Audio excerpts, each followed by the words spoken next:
In the 1920s, the German city of Hanover was terrorized by a then unknown killer. A killer who stalked every opportunity to satisfy his sick, sadistic urges, and in the process he unfortunately chose young boys. In time, he became known as the Vampire of Hanover for his unique way of killing, which was known as the infamous love bite.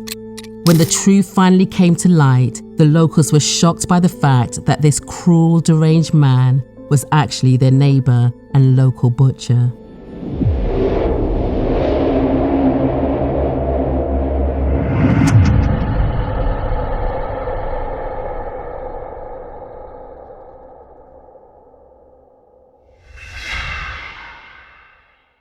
What's up, guys? You might have noticed that my voice today sounds a little bit female-ish, and that is because this video is done in a collaboration with a channel called Stolen Lives. Ash is gonna do the narration in the first part, and then I'm gonna take over in the second part.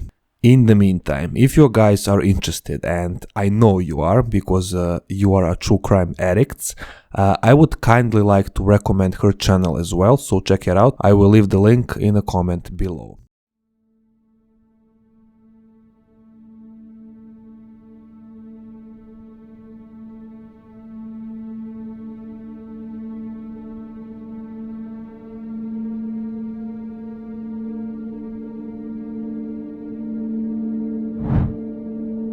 Fritz Haarman was born in 1879 to Johanna and Ollie Haarman as the youngest of 6 children. As a child, he loved to play with dolls and put on girls' clothes. He avoided other children, especially boys.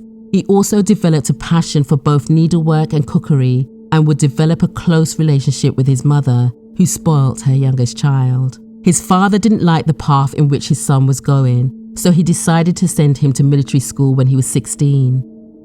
Haarman initially adapted to military life and performed well as a trainee soldier. However, in October 1895, just after 5 months of military service, he began to suffer periodic lapses of consciousness, which would be diagnosed as being the equivalent to epilepsy. The following month, Haarman discharged himself from the military and returned to Hanover, where he briefly worked in a cigar factory his father had established in 1888, before committing his first crime of harassing young boys. After being caught and charged by the police, he was transferred to a mental institution from which he escaped to Zurich in Switzerland with the help of his mother. There, he lived with a relative of his mother and obtained employment as a handyman in a shipyard. He even managed to get engaged to a woman named Erna Loet, who soon became pregnant with his child.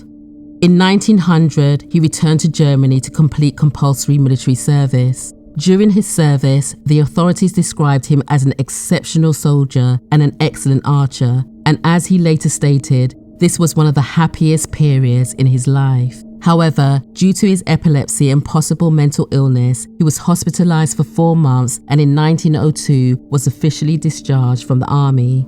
His father tried several times to bring him back to the mental institution, but Fritz managed to evade it every time. After leaving the army, Haarman returned to live with Erna in Hanover, briefly working again in his father's cigarette factory. However, he and his fiancée soon opened a fishmongery. Haarman also lived off his pension, which increased in 1904 when he was classified as disabled. The same year, his fiancée, while pregnant with his child, terminated their engagement because she accused him of having an affair with a student. On top of that, the fishmongery was registered in her name, so she simply ordered him to leave. Without much choice, for the next decade, he lived as a petty thief. Although he did occasionally obtain legitimate employment, he invariably stole from his employers or their customers.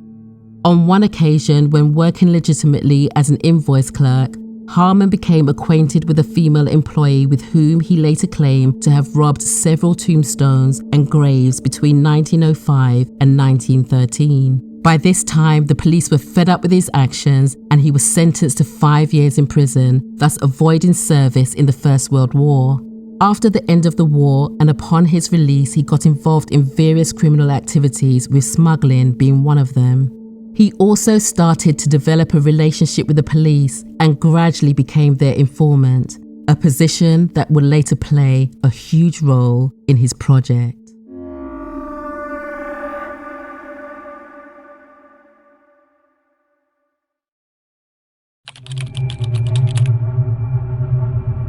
was September 25th when a 17-year-old boy named Friedel Roth disappeared.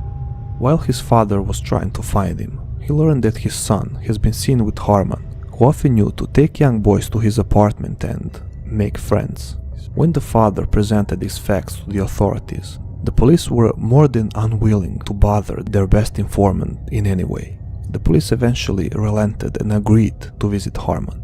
When they arrived at the property, they found him in bed with a 13-year-old boy, but there was no sign or voice from Friedel. Since there were no specific laws, he could only be charged with indecency with a minor. Fritz later stated that at the time the police did not search the apartment in detail, and if they had done so, they would have found Friedel's severed head behind the stove. Haarman avoided serving his sentence throughout 1919. That October, he met 18-year-old youngster named Hans Granz, who had run away from his home in Berlin. Granz has lived around Hanover train station and was selling old clothes just to have something to eat. That is, until he encountered Haarman. Not much longer after their initial contact, he moved into his apartment and he became Haarman's lover and criminal accomplice. At that specific time, Haarman was known as a local butcher in the area because of his friendly impression and quite affordable meat prices. During the 1920s, Haarman spent most of his time wandering the train stations looking for underage boys, to whom he promised food and shelter. Thousands of children ran away from home during this period due to post-war poverty, so he had many victims to choose from. After feeding his victims, Haarman would kill them by cutting their throats with his teeth, after which he would commit fornication over them. He disassembled them into parts that he later sold in his shop as beef or pork. It was also known that he apparently sold sausages that contained their meat, and the leftovers he didn't need he simply threw in a nearby river. For more than 5 years, while the police turned their heads, it is believed that Haarman killed over 50 victims and often selected boys who wore somewhat decent clothes. He became successful by selling both their meat and clothes, while the parents were desperate in an attempt to find their missing children. In May 1924, police had to point their focus on Haarman after a group of children discovered the skull on the bank of a mentioned river. After a few more skulls and skeletons were found, the river was examined in detail, after which as many as 22 bodies of boys or young men were discovered.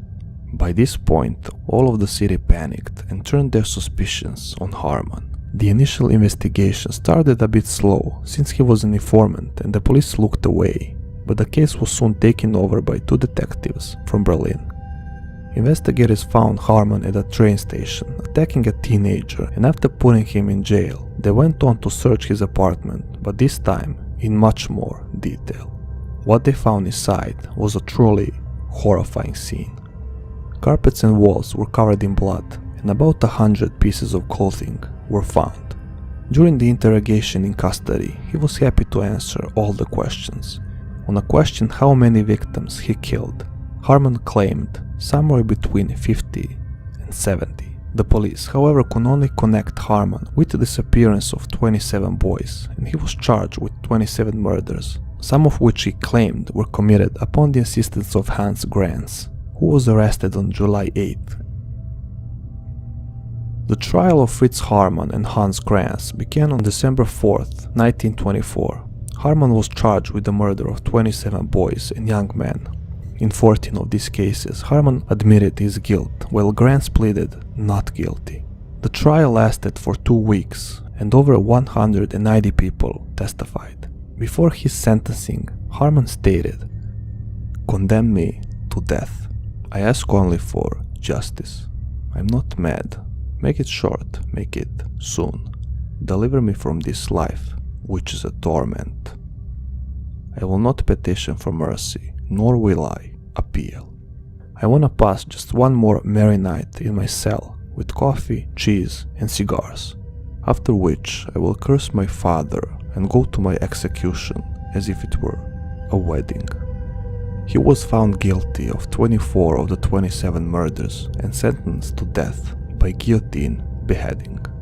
Upon hearing the sentence, Haarman stood before the court and proclaimed, "I accept the verdict fully and freely." On the other hand, Hans was accused of being an accomplice and was also given a death by guillotine. However, his punishment was later reduced to life imprisonment. The execution was scheduled for April 15th, but Fritz was informed about it only one night prior. His last words were something like this: "I'm guilty, gentlemen, but no matter how hard it is, I want to die like a real man." Interesting choice of words for someone who's taken over 50 lives in most horrifying ways.